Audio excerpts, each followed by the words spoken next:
What is up, guys? Today we are going to be answering your guys' assumptions about us. Yes, we're gonna be answering them, telling you if they're true or not. Debunking them. Yeah, debunking them. I feel like there's been a lot of assumptions. I've seen some passive-aggressive comments. Yeah, some are kind of mean, low-key, actually, but it's okay. We're gonna just share our honest and raw thoughts with you guys since becoming parents, and y'all have assumptions, and we're gonna let you know if they're true or not. Yeah, we made a video earlier too about how we're gonna raise our kids, build a family, and none of that's changed, but I feel like you don't really know like what type of parent you are until you have a child.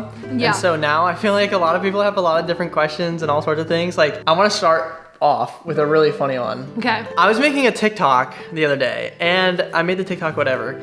Julia's watching Judah. Well, one of the comments in the video said, Jacob making a TikTok, and it said Judah screaming in the background because Jacob's making a TikTok, and I'm like, bro, it's not just me. It's not just me taking care of him. Like, so also he doesn't scream. No, he's like such a good baby, but I feel like there's like this weird stereotype. Like, people are like, oh, you're not taking care of your child and because you're making a video. It's like, no, Julia was watching him, and right now. And in case you're wondering who's watching him right now, my mom is watching him. Grandma's watching him. So we've got an amazing support system, but that's the first one I want to debunk. I would not leave my child to make a video.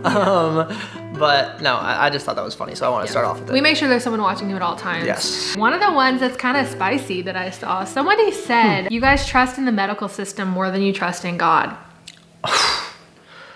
No. That's obviously not true. No. I'm assuming that they said that based on how our birth story went. Probably. And my question was that would be like, who created science? That's my question. Yeah. And it's like, God created everything. He's equipped doctors and people to know what is best for somebody. Yeah, and obviously we bring everything to God first. One of the main things that I'll say is like, I didn't want to get the epidural. I was like, you know what? I'm gonna do this, I got this. But I had prayed about it, and I had given my body the opportunity to, you know, get me through it. And I prayed, I'm like, God, give me peace. If it's, you know, what you want me to do is to get this epidural, give me peace about it. And I just had so much peace about it. Jacob had peace about it. And you know, I just felt okay to get it. And thank goodness that I did, because it made the transition to getting the C-section easier, and it just made everything flow better. And it was obvious why I got it, if that makes sense. So God gave me peace in the midst of that. God allowed the induction to happen when it did. God allowed the C-section to happen when nothing was a surprise to God. Right. And he carried us through and just given us so much peace about all of the situations. Well, and I think it's important to remember too, we exhausted the other option. Yeah. Like, she had been laboring for 40 hours and no progress was being made. Yeah. So and had I not been induced, he still would have been too big. Exactly. Even like bigger. He would have had to come out as a C-section baby. And so I would just, you know, automatically say, no, that's not true. We do trust the Lord. And sometimes though, your prayers don't necessarily get answered. And we did everything, Julia did everything in her power to have the baby without the epidural. I mean, they always get naturally answered, but maybe not in the way that we want them. Yeah, I mean, it's like if you pray, you know, like, hey, Lord, please take away this illness, or please do this or that. A lot of the times we pray specific things and they don't get answered in the specific way we necessarily want. And so I think that's important to remember. It's like sometimes God's plan might not seem better than ours, but it is always better than ours. And we don't necessarily always know God's plan. We might think we do, but we don't. And so that's why it's important too, like in that situation, that's what she needed. Otherwise, our baby wouldn't have been able to be delivered. Yeah, and so it could have caused like shoulder dystocia, or it could have like caused him not to be able to breathe. And it, you know, there's tons of risks that would have gone into that. And then it could have affected me too. So we're thankful for the way it went. And we are. And we go to everything we go through is very prayerful. And so that assumption is false. No, we trust God way more than we would trust any medical. The next one is, you won't let your kids date until they're 18. I don't know. Maybe not 18, maybe like 16. Yeah. We haven't really talked about it. I think when you can drive, you can date. Yeah. Yeah. Like, you can't go on a date unless you can drive. I'm not going to drive you to a date. Right. I agree. Yeah, I would say 16 is probably a good number, 15 or 16. It also just kind of depends on the situation. Yeah, it depends on the situation, the person. Like, I wasn't technically allowed to date until I was 16, but I like had a crush and we like texted. Yeah. And we, so it was kind of, you know, obviously I was like, my parents had those rules in place, and so did his parents. But when you are friends and you like each other, like, there's only so much you can control in that realm. So I guess it kind of just depends on, and we're going to teach our kids young, you know, these are the boundaries that you should have for yourself. Yeah. Well, and just the intentions of dating too. It's like, is it just, I just want to date you because you're cute? Like, what, you know, what is that? But I couldn't date till I was 16. I was never upset about it. Like, I just knew it was a standard. And honestly, I don't think I could date anybody until I was 16 because I looked like I was 10 in high school. So it didn't really hold me back from anything. Judah's already so cute. He is. He's so cute. I know that he's gonna, everyone's gonna want to date him. But moving right along to the next one, everyone says you are getting little to no sleep. Yeah. That's an accurate assumption. It depends on the day. It depends on the day. We're probably getting more sleep than most people. Yeah. It's better now than it was at the beginning. The first week we got pretty much 0 sleep. Yeah. So that was rough. Definitely getting less sleep than we used to. Oh, for sure. We used to sleep like 10 hours. Yeah. Well, not 10 hours, but at least 8. Yeah, she did. He definitely takes a little longer to feed, I feel like, than what most babies do. I feel like most babies take like 20 or 30 minutes. He sometimes takes 40, 50, and if he's really hungry, an hour and a half. Sometimes he'll just stay up and be fussy. So definitely a lot less sleep. So that assumption is very accurate. We're definitely not getting no sleep though. Yeah, we're functioning. We are. We're getting some decent sleep. Here's another funny one. Someone said you are already ready for baby number 2. Dude, okay, funny story. Can I share this? I don't know what you're gonna say. So, for sure. In the middle of like labor and everything, Julia's like, I'm never doing this again. No, when I got wheeled back into the room. Yeah. Sorry, after the C-section. We're not having any more kids. Yeah, we're not having any more kids. I'm never being doing serious. this again. 2 days later, she's like, I can't wait to have another one. Yeah. And I was like, okay, let's slow down. let's hold up here. Jacob was still traumatized more than I was from what I went through. Yeah, I was. Well, I think you said it last night. You're like, I miss being in the hospital with him and like. Yeah. And I miss, And I remember too, you're like, I'll never miss being pregnant. And you're like, I kind of want to. I miss the bump. I kind of want to be pregnant again. So I feel like it's kind of like the height of the emotions. You're like in the moment, you're like, no. And then you kind of have. No, but any reasonable person looks at what I went through or childbirth or just like the pain or whatever, and they're like, no, that was not fun. I do not want to do that again. Yeah. But you forget, and it's biblical, and I think God made us to forget. I was gonna say, I feel like you kind of just forget or kind of space it out, and it's not like, and maybe you don't forget, like you don't forget everything, but it's like the not opportunity cost, but like it's having a baby and experiencing this and being pregnant is way greater than what it takes to get there. Exactly. But we do have to wait a while. We're gonna for sure wait at least 24 months before giving birth to another baby. So that we'll see when we like officially start trying again, but we do have to wait longer just because of the trauma to my uterus when I was getting the C-section, and you have to wait longer anyway with the C. So there's just a lot of factors, and we want to have them close in age, but not 2 under 2. So we won't have 2 under 2 for sure, but maybe he'll be 2 when we have another one. So we'll see. We'll see. Yeah, we're not trying anytime soon. That's not a thought right now. No. We're just trying to survive. Somebody said you're going to do family devos every night. We're gonna try to. That's the goal. Yeah, we're gonna try to. Have we? No. No, we've done it a few nights. We've done it, yeah. 3 weeks. We definitely try to. There's definitely times too where like Julia goes to sleep with the baby and I stay up and whatever. I think it's just about making it a priority. Just like, there's constantly things in your guys' life that you're probably not able to do every single day. You just really have to make time for it. And there's no excuse for it really. We want to start doing that, especially like when he gets older. We're going to read to him before bed every night. So like, why not start now and read the Bible and pray with him now? But we have started. Yes, we have, and we just read the Bible over him and pray with him every night. Mm-hmm. Okay, the next assumption is you actually have no idea what you're doing. Accurate. No, I'm kidding. It kind of comes to you. It does. Yeah, and you prepare, but you can't really understand how to be a parent before you become one. Well, it's like an instinct. Like it's a necessity. Like we have to keep him alive. So like the things that you need to do that, you learn how to do quick. Right. And then I remember the first night, like we didn't really know how to do anything, and then now it's just like a routine. Mm-hmm. So that's pretty cool too. Yeah. It's like you just get used to it, and you learn your baby. Like you grow and you learn what your baby's like, what they need, what their mannerisms are, what their we know when he's hungry. Now we used to not. He would make noises and we'd be like, what's wrong? And so now we know, oh, well, he's hungry. And then. Which is usually always. Yeah, he's always hungry. But we're learning every day, and we don't know everything, obviously, but we're still learning. Mm-hmm. Next one is, y'all won't do sleepovers unless they're at your house. Depends. I'm inclined to say yes, but I don't know if that's really a fair statement. We might differ on that. Like, I loved sleepovers growing up. They were so fun.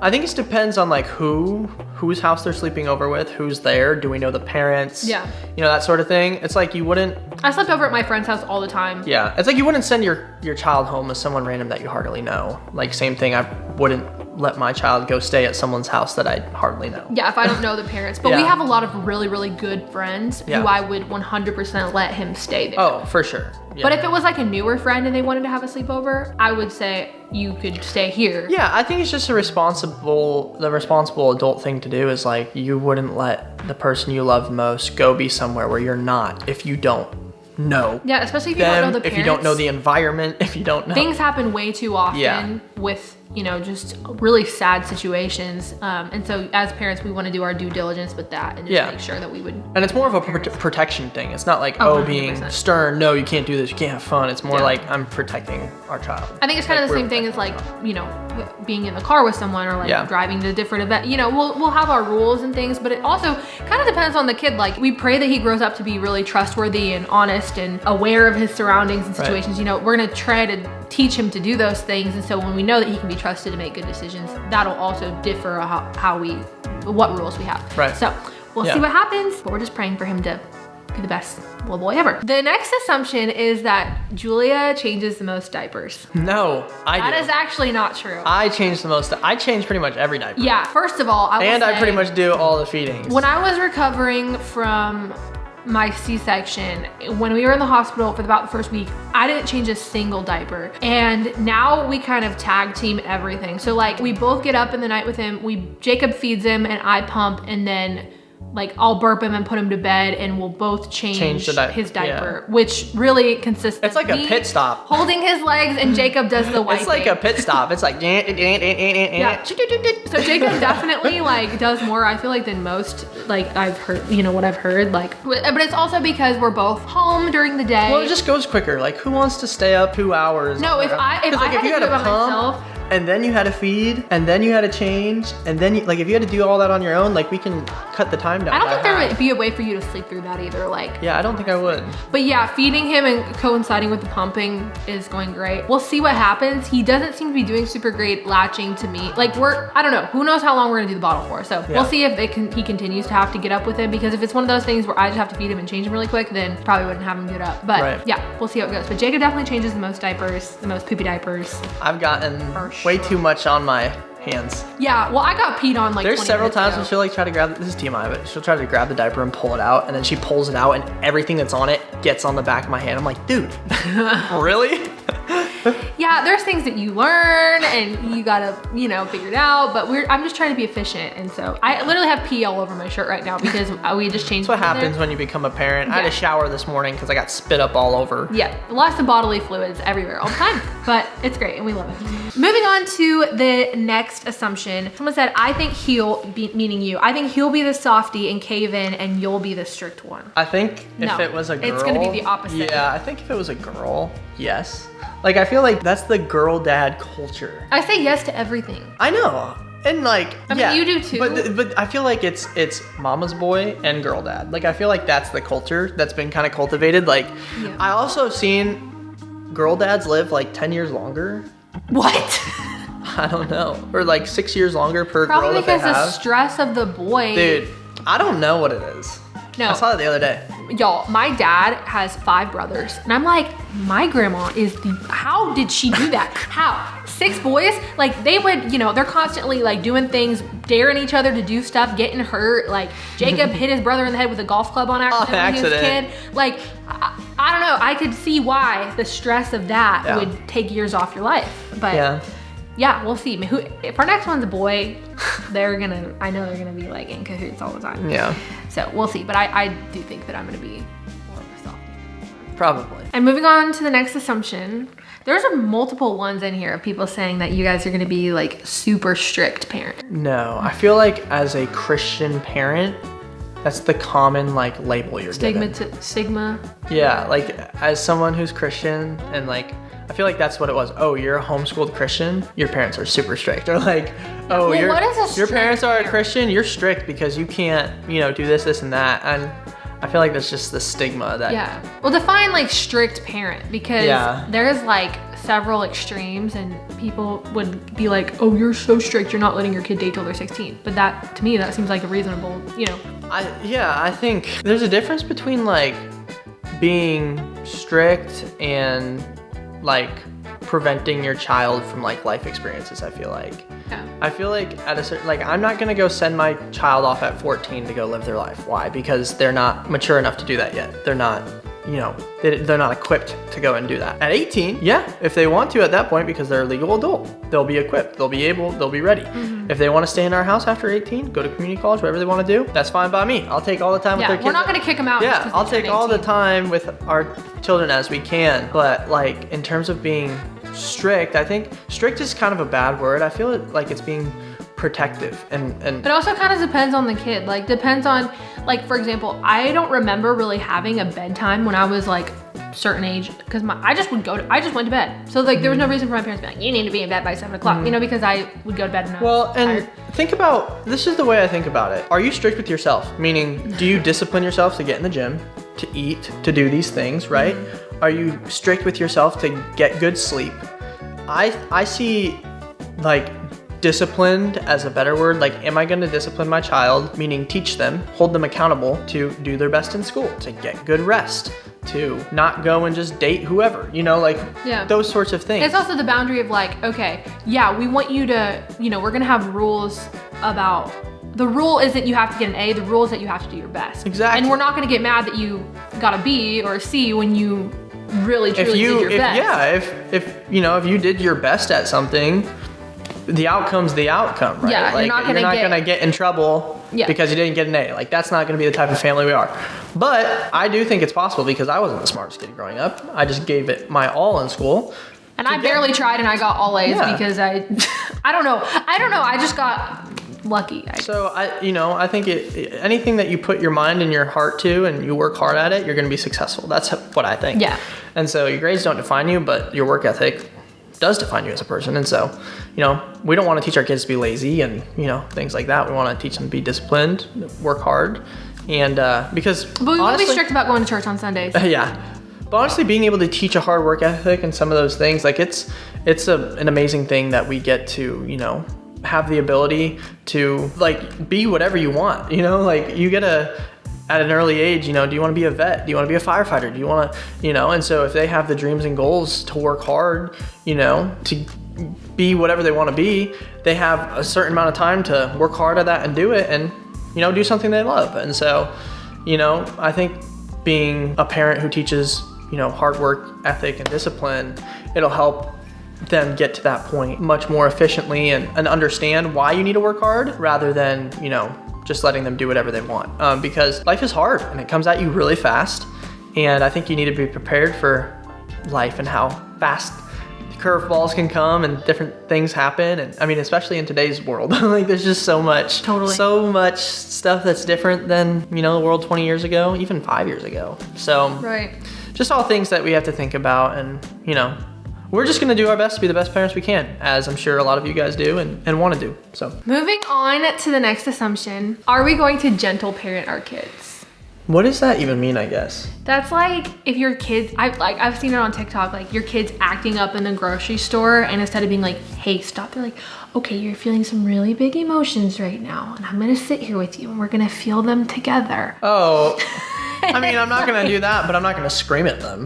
No, but that's like the connotation of like gentle parenting. They're like, you know, or like they hit their parent and they're like, okay, do you feel better after doing that? Oh, I mean, so I don't know if that's exactly, but like if my child hit me, I would be like, okay, buddy. Like I would be gentle with them and like, you know, slow to anger. Like, hey, we don't hit daddy. Hands are not for that hitting. is violent. That's not nice. That hurts daddy, you know? So I'll be gentle in my approach and like slow to anger. Yeah. But I'm not gonna be like, do you feel better after hitting daddy? Oh, like, that's okay. Yeah, we're not gonna. Yeah. So in the connotation of like you know, what everyone assumes gentle parenting is, probably not. Yeah, but I mean, they're gonna know the difference between right and wrong and why.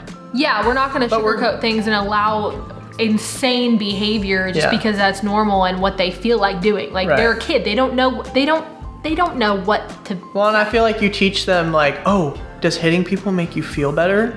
at a young age, you're so impressionable that teaches them that hitting people makes them feel better. Right. When in reality, that doesn't need to be true. So if that's what that means, no. The next assumption is that we're going to get a nanny. No, probably not get a nanny, but like definitely utilize our parents wanting to help.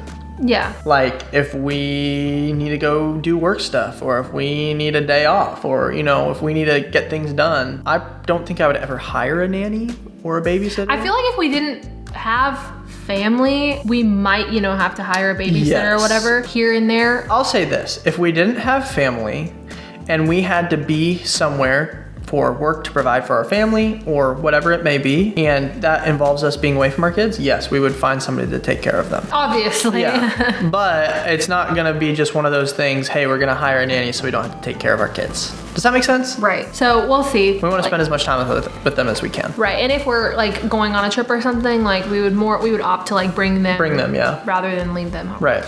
Another assumption is that our relationship is suffering after giving birth. No, I wouldn't say so. No, I think they've only like argued like once, and it was in the middle of the night. Yeah, probably. Like, and what happens at 3 a.m. stays at 3 Well, and I think, so I am more of a night owl. I tend to stay up later. That's when I do the things like I enjoy. And like, cause I'm just working throughout the day, taking care of the baby, whatever. And so I think when there's a hard night with the baby, like let's say Julia goes to sleep with the baby and wakes up and I'm not asleep yet.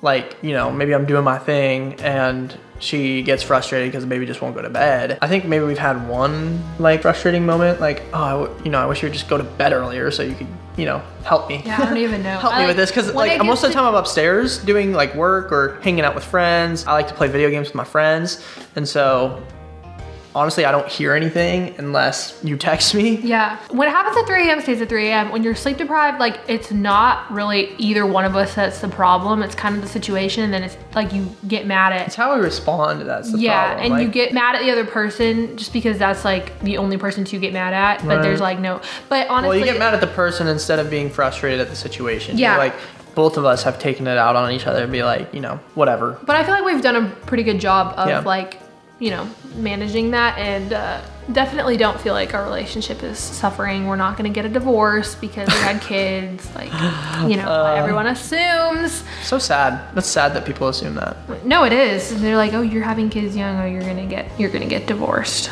Yeah, not around here, partner. And moving on to the last one, it is that Julia is struggling with body image after giving birth. Honestly, I struggled with how I looked more during pregnancy than now, I feel like.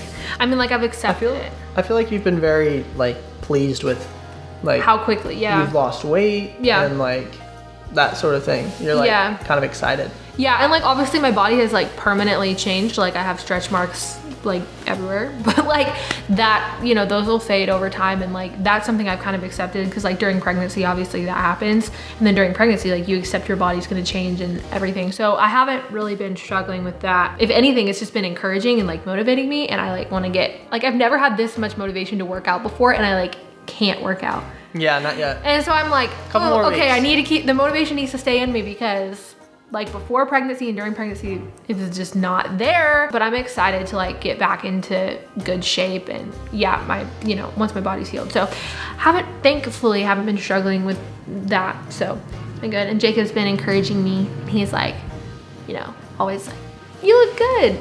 So that's great and encouraging. And my body grew a human, so. That's right. Yeah. You're fighting stripes.